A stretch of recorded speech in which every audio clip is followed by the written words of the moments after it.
Welcome to Make a Path Presents. I'm Ronnie Hayes, and today let's talk about Game of Thrones Season 6, Episode 8. Alright, so previously, before this episode aired, I thought we were going to get buckets of blood, and it was going to be crazy, because we had the Hound pissed off looking for revenge, and then we had that image of the Mountain seemingly killing all the monks in that room. Or at least that's what I thought. Anyway, this episode was actually a little bit on the weaker side compared to the other episodes in this season.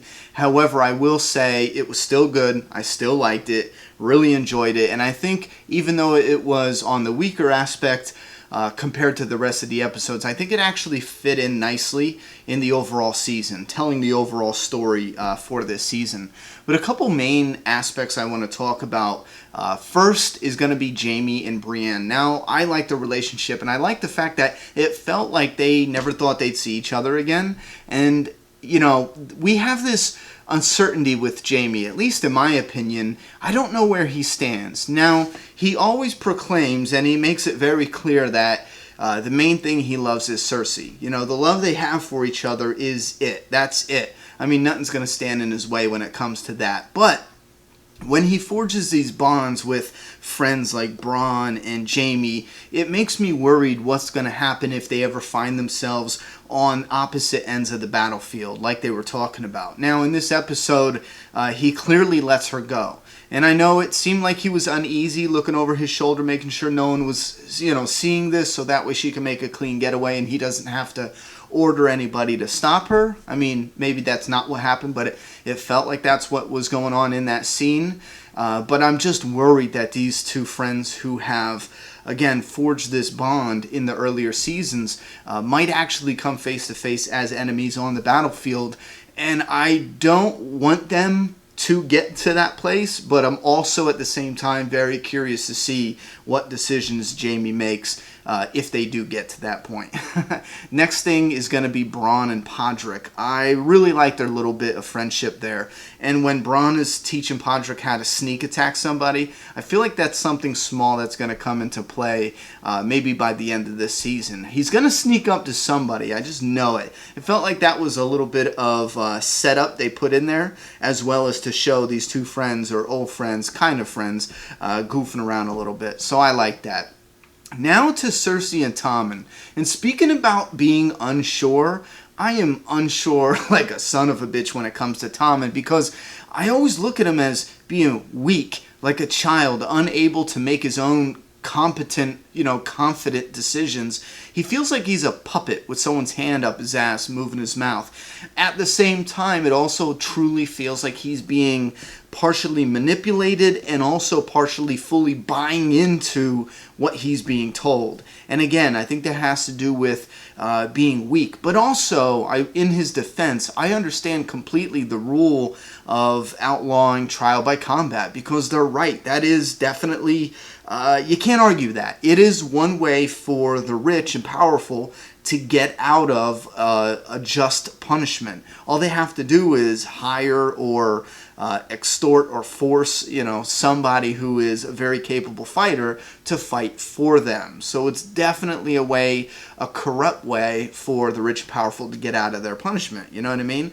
But what trips me up is, in rewatching it, the monk bastards come to get Cersei before the meeting she had no idea was going to take place, because after the Mountain rips that dude's head off, and that was gory and cool. I love that shit. I love gory shit that they put in movies and TV, just for the simple fact of wondering how they pulled those scenes off, not just because it's gore porn, but I love going to the behind the scenes and seeing how they executed the practical effects, especially. I love it. But anyway, so he just kills the one monk bastard, and I thought he was going to kill them all. But he doesn't. Just the one, and the others bitch out. They bitched out completely. Now, after that, Cersei goes to the meeting where she finds out, which is damning in her case, I feel, because she was expecting to get out of it by trial by combat, and that would be the end of it. I mean, this is an easy win for her, but not now. And the fact that Tommen knew they were coming there to collect her before this meeting, before she found out that her, backdoor exit out of her punishment was going to be stripped away from her. And, Tommen basically allowed them to come and collect her. I mean, that is shitty. And I know she loves her children, even though she is considered the enemy or the villain by a lot of people in this story, which I like to look at these characters as being just people who make really shitty decisions. They do show some compassion sometimes. I mean, Cersei's more of a villain than anything else, but I love how we can see her compassion for her children, her love for her brother / boyfriend. You see these emotions. It's a wide range of emotions in these characters where it's not like, okay, we have a character who's evil just for the sake of being evil. Those generic characters, you know what I mean? Now moving over to the Mother of Dragons showing up right as the attack is happening. Okay, I felt like in the beginning that Tyrion was put in place because her story just wasn't interesting enough and they needed to stretch it out a little bit, so they put him there, throw her out, have her come back. Okay, now that we've seen how she comes back and what's going on and how Tyrion's plan basically blew up in his face somewhat, or at least that's how it feels, I'm a little underwhelmed about all of it. Okay, she gets booted out and she gains an army for it. So I understand for story purposes, I understand where they were going. But it felt like Tyrion was here to do something cool or to move the story in a neat direction and unite them. So you have Tyrion helpful in one aspect and then the Mother of Dragons helpful where he is weak. Something like that. Some sort of balance. And I feel like we didn't get that. I just was a little underwhelmed with the Tyrion and Mother of Dragons story.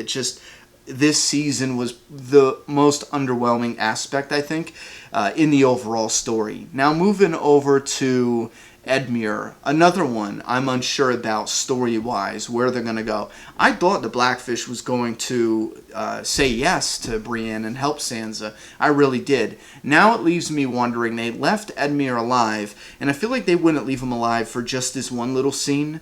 I feel like maybe he will help Sansa in some way. I mean, did he get the message too? Is that letter still floating around? Is anybody there going to tell him? I mean, what happens next? I don't know. Are they under the control of the Lannisters? You see them giving up and surrendering, giving up all their weapons and everything. Will they be allowed to leave?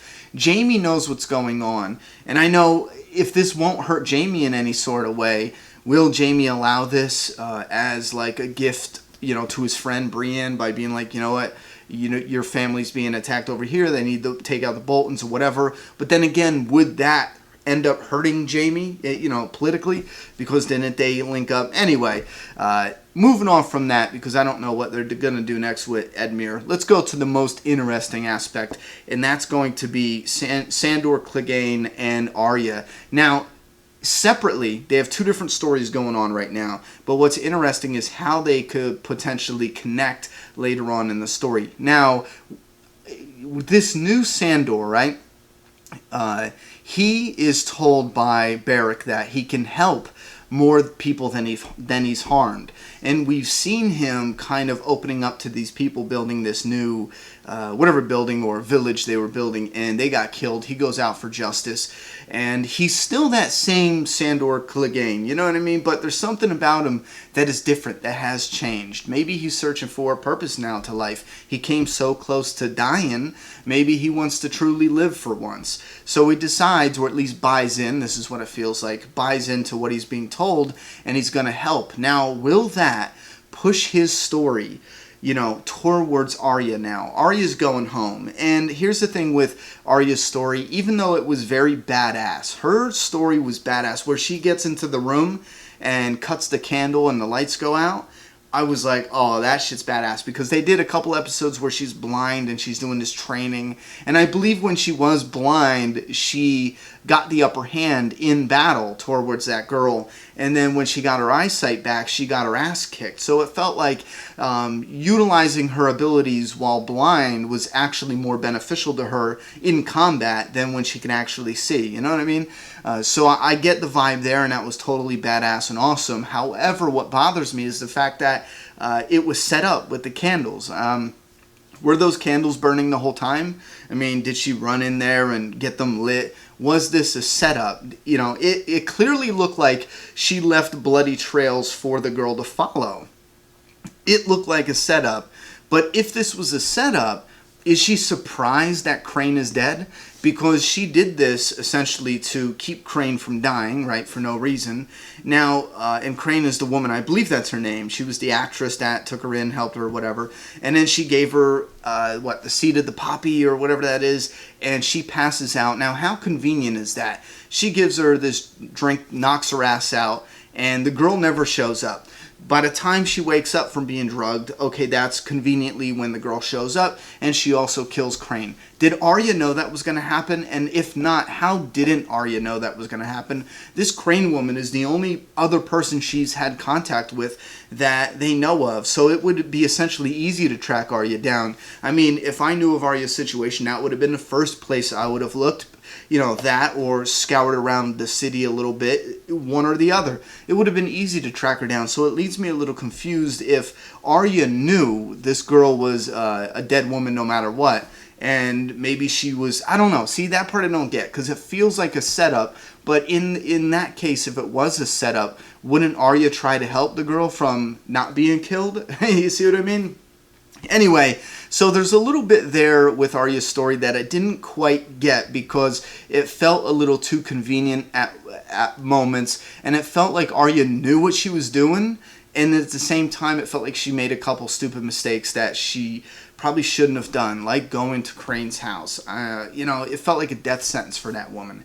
Anyway, loving season 6 so far of Game of Thrones. I really can't wait. Listen, everything we're building up in season 7, it's looking for a fantastic finale for what we're building up in season 6. It's looking like we're going to hit a really awesome finale for the end of this season, but I'm also really excited for the setup already coming for season 7. I think it's fantastic.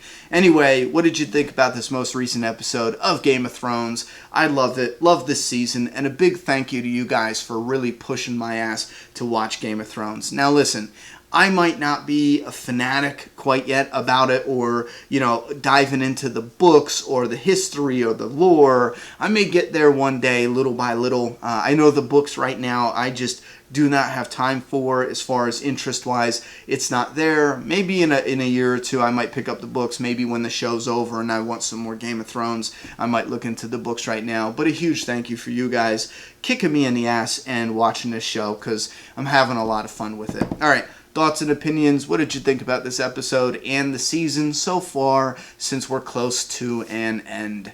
Put those down in the comment box. I'm done talking. It's your turn. Subscribe now.